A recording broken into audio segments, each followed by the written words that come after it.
otherwise it's not a good fit. So how do I know if Goda and Lord Vishnu are made for each other? I kind of sense this coming. I'm very excited to know the answer too. Let's invite our Prajna teachers to speak a few qualities about Goda and Ranganatha to see if they're actually fit for each other.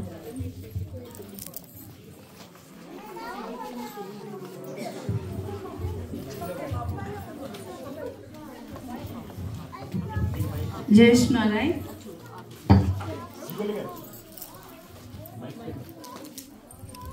So Adapalli వాళ్ళందరూ ready ఉన్నారా? ఒకసారి ఆడపల్లి వాళ్ళందరూ ఒకసారి చేతులు ఎత్తండి. Yes, అటు side అందరు మగపల్లి వాళ్ళ ఉన్నారు. ఓకే, లెట్స్ స్టార్ట్ ద ఎదుర్కోలు, the real fun of wedding. Okay,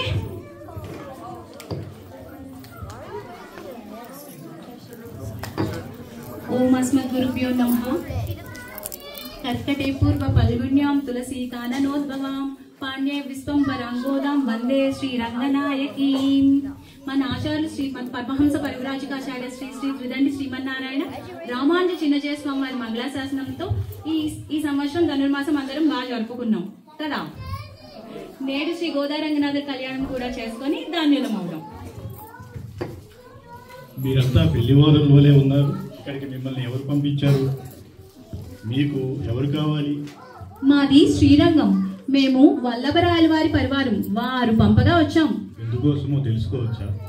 మా శ్రీరంగనాథునికి తగిన వధువు ఇక్కడ ఉందని వారికి స్వామి తెలిపాడట. రాజ మర్యాదలతో ఆమెను తీసుకురమ్మని మా రాజుగారే పంపారు. అలాగా? అమ్మాయిని ఇవ్వటం అంటే అంత సులభం కాదు. మీ అబ్బాయి గుణగణాలు తెలియాలి, అమ్మాయికి నచ్చాలి. అప్పుడు ఆలోచిద్దాం పెళ్లి గురించి. మా అబ్బాయి గొప్ప కళ్యాణ గుణములు కలిగిన వాడు, ఉభయ విభూతి నాయకుడు.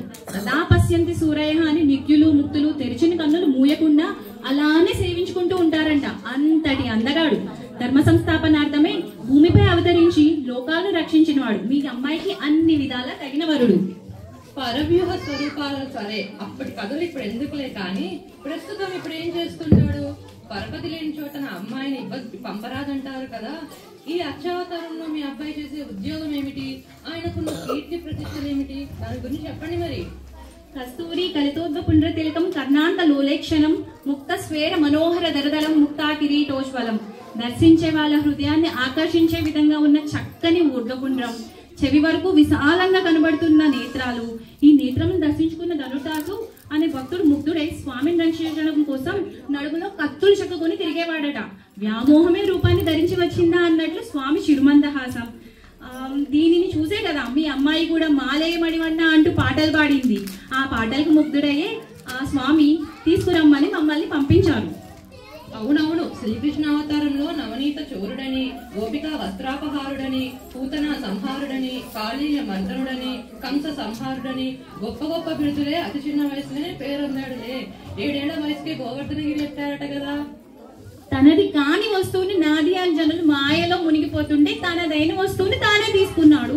తెలియక దొంగ అని పిలిస్తే ఆ పేరునే శాశ్వతంగా పిలిపించుకుంటూ ఉన్నాడు. ప్రేమ స్వరూపుడు కనుక ఆ ప్రేమతోనే తన వాళ్ళని ఎక్కడ ఆపద కలుగుతుందో అని తన వయస్సు కూడా ఆలోచించకుండా ఇంద్రుడు రాలవాన కురిపిస్తే కొండను గొడుగ్గా తన చేతికిన వేలితో కొండను ఎత్తాడు. కృష్ణావతారంలో గుండగి పనులు మాత్రమే చూస్తున్నారు కానీ మత్స్యావతారంలో వేదాలను ఉద్ధరించాడు. కూర్మావతారంలో సాగర్ మదనాన్ని, వరాహావతారంలో భూదేవిని రక్షించాడు. నారసింహావతారంలో ప్రహ్లాదుని రాముడిగా ధర్మ సంస్థాపన, కృష్ణుడిగా గీతోపదేశం ఇత్యాది అవతారాలు ఎన్నో ఉన్నాయి కదా. వాటి గురించి ఏం మాట్లాడారే? ఆయన కృష్ణావతారం ముఖ్య ఉద్దేశం భగవద్గీత అని మన పెద్దలు చెప్తూ ఉంటారు కదా. ఆ భగవద్గీతను 700 శ్లోకాల రూపంలో అర్జునుడికి ఉపదేశించాడు మా కృష్ణుడు. మా తల్లి గోదమ్మ కూడా స్వామి అవతారాలలో తాను కూడా అయోనిజిగా అవతరిస్తూనే ఉంది. భూదేవియే గోదాదేవిగా అవతరించింది. మీ స్వామి 700 శ్లోకాలు భగవద్గీత రూపంలో ఒక్క అర్జునుడికి మాత్రమే బోధించారు. కానీ మా అమ్మ 30 పాసురాలను 5 లక్షల గోపికలకు ఉపదేశించడమే కాకుండా ఆచరింపజేసింది. భగవంతుడే ఉపాయం అనే దానిని ధనుర్మాస వ్రతంగా అందించారు. అక్కడికే వస్తున్నాం. మా స్వామిని భరించే కదా మీ అమ్మ వ్రతాలు చేసింది, పాటలు పాడింది. తన తండ్రి గారు అల్లిన మాలలు స్వామి కంటే ముందుగా తానే ధరించి స్వామికి పంపించేదంట. అర్చాస్వరూపుడైన మా స్వామి హృదయాన్ని కదిలించి లోకాన్ని రక్షించేవాడిగా చేసింది. అందుకే మా స్వామి మీ గోదమ్మను రాజనాంచనాలతో తీసుకురమ్మన్నారు. మరి మా గోదమ్మ సుకుమారి, లావణ్యవతి తండ్రి చాటు బిడ్డ తులసివనంలో పెరిగింది. మంచి గుణవతి, భక్తురాలు, జనప్రియ, అందరినీ అభిమానంగా ఆదరించే తల్లి. మీ వాడ ఏనుగు పిలుస్తుందని చెప్పకుండా పోవటం, వాళ్ళని వీళ్ళని కాపాడటం కోసం రకరకాల వేషాలు వేసుకుంటూ వెళుతూ ఉంటాడట కదా. మరి మా అమ్మాయిని ఏం వదలడు కదా. మీరందుకు అస్సలు భయపడకండి. స్వామి కన్నులు ఎప్పుడు అమ్మని చూస్తూనే ఉంటాయి. స్వామి అమ్మను తన హృదయంపై మాలలా అంటి పెట్టుకుని ఉంటాడు. అయినా వారిరువురికి సమ్మతమైనప్పుడు మన వాదనలేలా? వారిరువురి కళ్యాణమే లోకహితం, లోక కళ్యాణం. అదే